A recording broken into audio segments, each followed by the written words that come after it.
Ou sinon, si tu me donnes ton portable, je t'envoie un SMS. Bonjour, bienvenue à tous sur notre nouvelle émission de Jean Moulin Info. Alors aujourd'hui, nous allons parler sur l'exposition qui est au collège.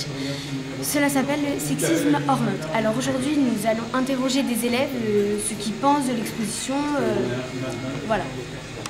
Alors, nous allons commencer par Madelon. Madelon, que pensez-vous de cette exposition?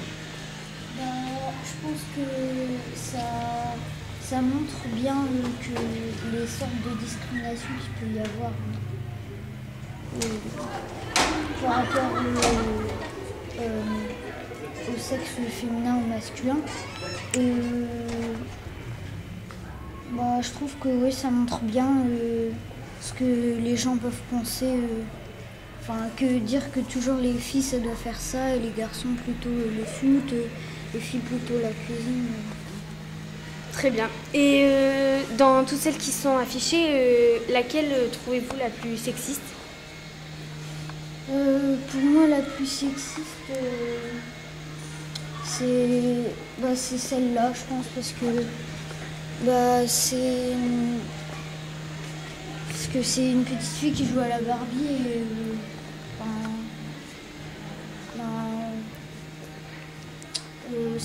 ça montre bien que les petites filles, c'est pour les jeux de... les filles, ça doit faire des jeux de filles et que les garçons, ça doit faire des jeux de garçons. Moi, c'est ce que je vois à travers cette image. D'accord. Très bien. Merci. Nous allons passer à Luna.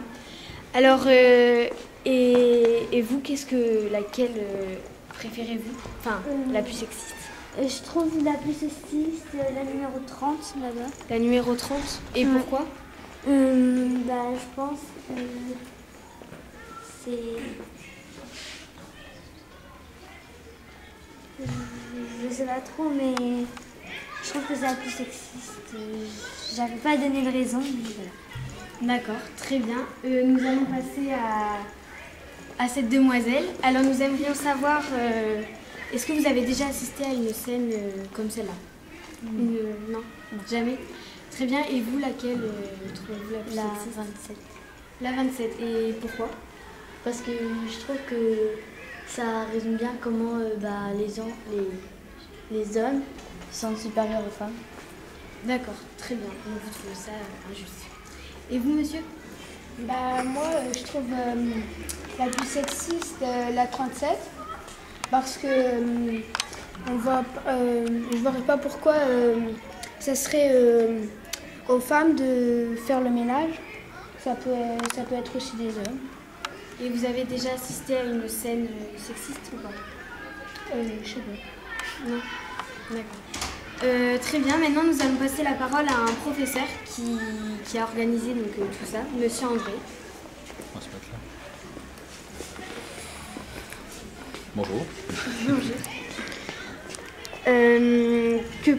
Comment se déroule l'exposition avec pour les votes, des choses comme ça? Déjà, je vais faire un petit rappel sur le pourquoi de cette exposition. Il est important de rappeler que les programmes de l'éducation nationale nous demandent de travailler sur les relations filles-garçons. Et Mme Delprat nous en avait parlé l'année dernière. Et tout de suite, je me suis dit qu'on pouvait faire quelque chose avec les troisièmes. Puisque quand on est en troisième, on commence à bien comprendre les choses et surtout, on peut parler un peu plus librement des choses. Donc moi, toute l'année, avec les élèves que j'ai en anglais classique, j'ai 2 classes, on travaille toute l'année sur la place de la femme dans le monde anglo-saxon. C'est le thème général de l'année. Et on a fait plusieurs choses. Et notamment, on travaille en début d'année sur des affiches sexistes, ou pas. Et on a travaillé sur l'idée qu'est-ce que le sexisme. Donc déjà, arriver à faire comprendre aux élèves ce que c'est le sexisme, c'est déjà pas si simple que ça, parce qu'on a beaucoup d'idées reçues, beaucoup de clichés. C'est pour ça que j'ai mis une définition.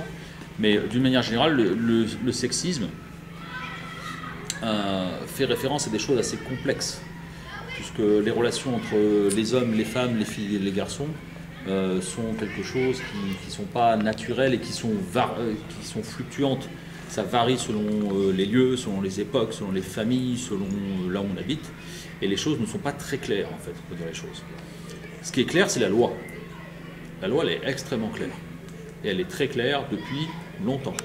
Un homme et une femme ont les mêmes droits et les mêmes devoirs. Point. il n'y a pas de discussion à avoir. C'est pas négociable. C'est pas discutable. Certains vont dire que les filles ou les garçons doivent faire ceci ou cela, mais ça c'est une opinion. Mais la loi, elle dit clairement que les hommes, les femmes, les filles, les garçons sont égaux, en droit et en devoir. Donc sur ces affiches, qui beaucoup d'entre elles viennent de la publicité, toutes, moi ce que je demande à mes élèves, c'est de trouver des affiches qui soient sexistes, ou pas sexistes, ou ambiguës, pour permettre justement aux élèves de réfléchir à tout ça. Et donc on a des affiches qui sont clairement sexistes. Il y en a d'ailleurs qui ne sont pas là parce qu'on les a censurées, parce qu'elles montraient des choses qu'on n'a pas le droit de montrer à des enfants de moins de 12 ans. Donc des choses à caractère sexuel, pour des choses clairement. Il y en a qui sont extrêmement grossières, et qu'on n'a pas mis là, justement, parce qu'elles étaient trop grossières. Ceci dit, une affiche peut être sexiste sans être extrêmement grossière. On peut même juste avoir un schéma qui peut être grossier. Par exemple, si on regarde l'affiche 1, si vous voulez la regarder, il n'y a rien de grossier dedans. Strictement rien de grossier. Pourtant, si on fait référence à la définition, attitude discriminatoire fondée sur le sexe, ça veut dire qu'un sexe ne peut faire qu'une chose et un autre sexe ne peut faire qu'une autre chose. Et qu'est-ce qu'on voit ici? Eh bien, on voit les toilettes pour hommes, on voit les toilettes pour femmes, et apparemment, il n'y a que la femme qui peut changer le bébé. Ce qui, moi, en termes de papa, me dérange beaucoup. Voilà. Donc là, on a bien une discrimination très claire entre les hommes et les femmes, puisque le message dit qu'un homme n'est pas capable de changer un bébé. Et que c'est à la femme de le faire. Vous voyez? Voilà. Donc, ce que je vais demander aux élèves, à tous les élèves, c'est de voter, et de voter 2 fois. C'est ça. C'est pour ça qu'il va falloir réfléchir. Donc, vous allez voter pour dire l'affiche que vous trouvez la plus sexiste. Ça, ce sera peut-être pas le plus dur. Mais aussi pour l'affiche que vous trouvez la moins sexiste. Pour bien montrer qu'il y a une graduation entre les choses et que les choses ne sont pas très claires. Voilà. Et je vous remercie. Merci beaucoup, monsieur André, et merci à tous les élèves qui ont répondu à mes questions. Nous allons bientôt nous revoir dans une prochaine émission. À bientôt.